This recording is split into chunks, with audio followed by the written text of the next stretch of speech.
Bismillah, Assalamualaikum warahmatullahi wabarakatuh. Raditullahi robban wa bil islami didah wa Muhammadin nabiyya wa rasulah. Asyhadu an la ilaha illallah wahdahu la syarikalah wa asyhadu anna Muhammadan abduhu wa rasuluh. Segala puji hanya milik Allah Subhanahu wa taala, Tuhan semesta alam yang telah memberikan kita mata sehingga mampu melihat realitas yang terjadi. Dialah Tuhan telah memberi kita mulut sehingga kita mampu menyampaikan risalah-risalah kenabian dan kebenaran. Dialah Tuhan telah memberi kita telinga sehingga mampu mendengar jeritan kaum-kaum yang tertindas. Dialah Tuhan telah memberi kita akal dan pikiran sehingga mampu membedakan mana yang hak dan mana yang batil. Dan tak apa pula kita kirimkan salam dan salawat kepada junjungan kita Nabiullah Sallallahu Alaihi Wasallam. Beliau adalah patung sejati, sang perombak peradaban dunia, telah mengukir keislaman di muka bumi ini. Beliau datang membawa risalah kenabian.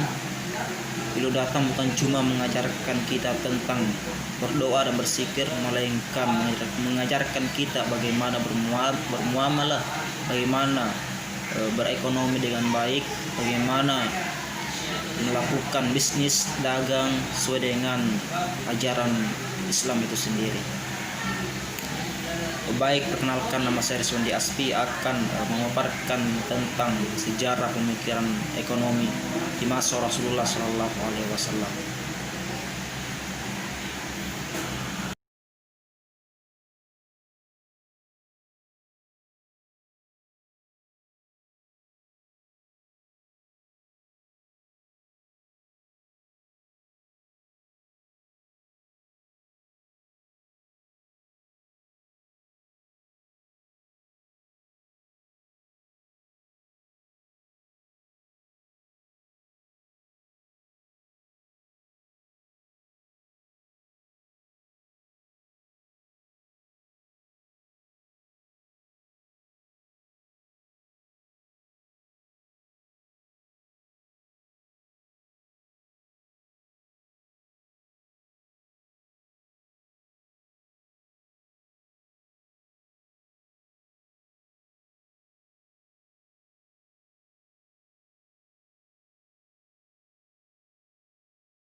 Bismillah, kondisi ekonomi.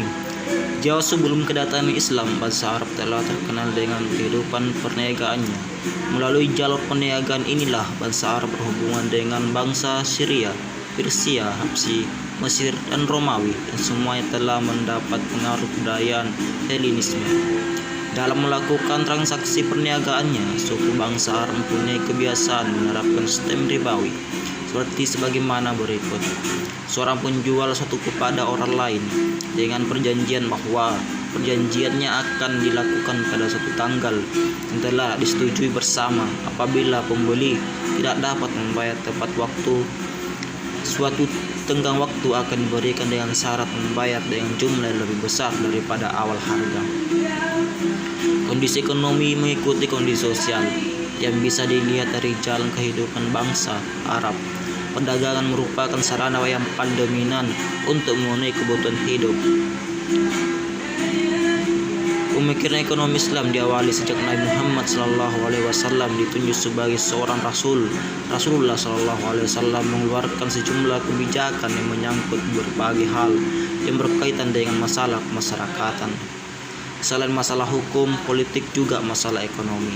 Masalah ekonomi umat menjadi perhatian Rasulullah Sallallahu Alaihi Wasallam karena masalah ekonomi merupakan pilar penyangga keimanan yang harus diperhatikan. Pada aspek ekonomi, Rasulullah SAW telah mengajarkan transaksi-transaksi perdagangan secara jujur, adil, dan tidak pernah membuat pelanggannya mengeluh dan kecewa. Hal ini karena beliau selalu menepati janji dan mengantarkan barang dagangannya dengan standar kualitas yang sesuai dengan permintaan. Reputasi beliau juga benar-benar baik karena beliau selalu memperhatikan rasa tanggung jawab terhadap setiap transaksi yang beliau lakukan. Adapun prinsip-prinsip kebijakan ekonomi yang diajarkan Rasulullah SAW yang telah dijelaskan dalam Al-Quran adalah sebagai berikut. Allah Subhanahu wa Ta'ala adalah penguasa tertinggi sekaligus pemilik absolut seluruh alam semesta. Manusia hanyalah khalifah Allah Subhanahu wa Ta'ala di muka bumi, bukan pemilik yang sebenarnya. Semua yang dimiliki dan dapatkan manusia adalah seizin Allah Subhanahu wa Ta'ala. Karena itu manusia yang kurang beruntung punya hak atas sebagian kekayaan yang dimiliki manusia lain lebih beruntung. Kekayaan harus diputar dan tidak boleh ditimbun. Eksploitasi ekonomi dalam segala bentuknya termasuk riba harus dihilangkan. Menerapkan sistem warisan sebagai redistribusi kekayaan. Menerapkan kewajiban bagi seluruh individu termasuk orang-orang miskin. Pada masa ini pemasukan negara sangat sedikit dan disimpan lembaga-lembaga dalam jangka waktu yang pendek. Untuk selanjutnya didistribusikan sumber pendapatan Baitul pada masa itu terdiri dari kharat, yaitu pajak terhadap tanah dan ditentukan berdasarkan produktivitas.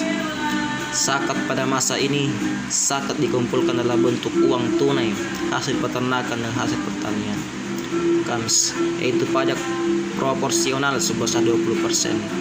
Jizyah, yaitu pajak yang dibebankan kepada orang-orang non-muslim sebagai pengganti layanan sosial, ekonomi, dan jaminan perlindungan keamanan. Penerimaan lainnya seperti dari kafarah dan hak waris dari orang yang tidak memiliki ahli waris. Kondisi ekonomi pada awal pemerintahan Islam menetapkan kebijakan pada setiap pedagang untuk senantiasa berpegang pada sifat-sifat terpuji. Hal ini bukan saja menguntungkan perdagangan sendiri, akan tetapi tidak punya konsekuensi religius. Rasulullah SAW berkata, pedagang yang jujur dan amanah akan berada di surga bersama Nabi, syuhada, dan orang-orang saleh. Rasulullah SAW sendiri mempraktekkan sendiri ketika beliau berada di Makkah, ketika membawa komoditi perdagangan kepunyaan Siti Khadijah radhiyallahu anha, seorang pengusaha wanita yang kemudian tertarik akan kejujuran beliau dengan menikahinya.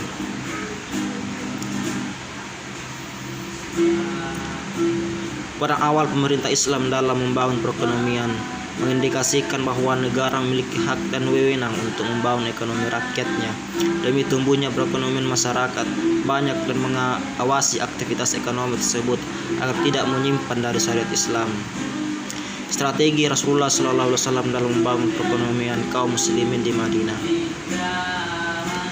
Ketika Rasulullah memiliki strategi yang sangat unik dengan membangun sebuah tatanan sosial yang baik dalam umat Islam agar terciptanya nanti sebuah manusia yang madani.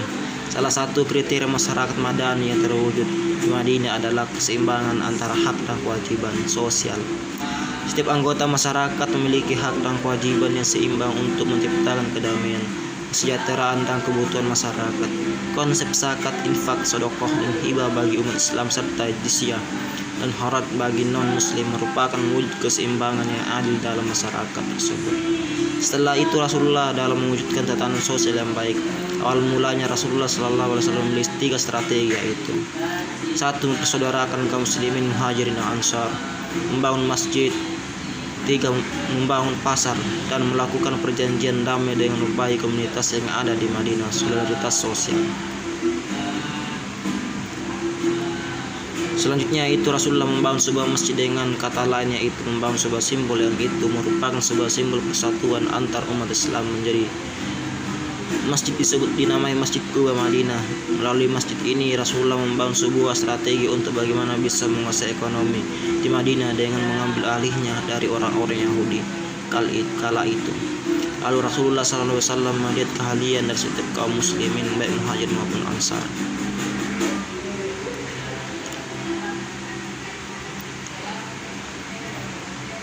Sistem ekonomi pada masa Rasulullah SAW. Semasa hidup Nabi Muhammad SAW mengajarkan banyak hal kebaikan bagi umatnya seperti berkaitan dengan masalah kemasyarakatan, masalah hukum, fikih, politik, siasa, juga masalah perniagaan atau ekonomi. Baiklah, itulah pemaparan mengenai tentang sejarah pemikiran Islam di masa Rasulullah SAW. Bila fisabil haq fastabiqul khairat. Assalamualaikum warahmatullahi wabarakatuh.